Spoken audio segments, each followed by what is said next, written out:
یہ حدیث شریف جو ہے یہ فضائل و مناقب عثمان غنی میں نمایاں درجے کی حدیث ہے.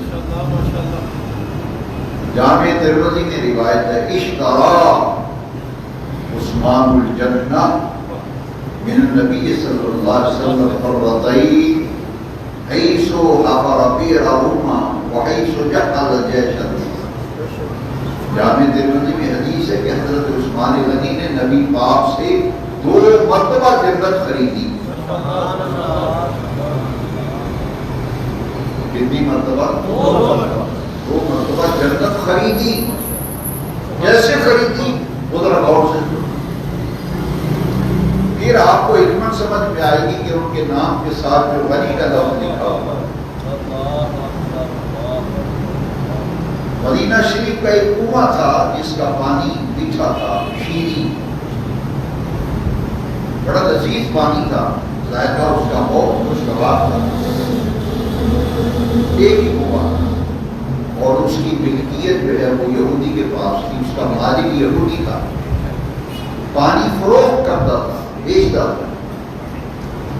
مسلمانوں کے لیے بڑا مسئلہ تھا. پینے کے لیے پانی ایک ہی کنواں میٹھا ہے، پانی صحیح نہیں. مدینہ شریف اس کنویں کے پانی کے لیے صحابہ لائنوں میں لگتے. ایک دن حضور منبر پہ تشریف لائے. حضور نے فرمایا، صحابہ کو جمع کیا. حضور نے فرمایا تم میں سے کون ہے جو بئر روما خرید کر مسلمانوں کے لیے وقف کرے؟ میں اس کے لیے جنت کا وعدہ کرتا ہوں. من حفر بئر روما فلہ الجنہ. تم میں سے جو کوئی، روما یہ یہودی کا نام تھا، روما، اس نے اپنے کنویں کا نام بھی بئر روما رکھا ہوا.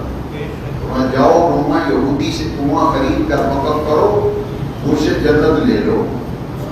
میں جنت کا وعدہ کرتا ہوں، میں اس کو جنت دوں گا جو بئر روما خرید کر وقف کرے.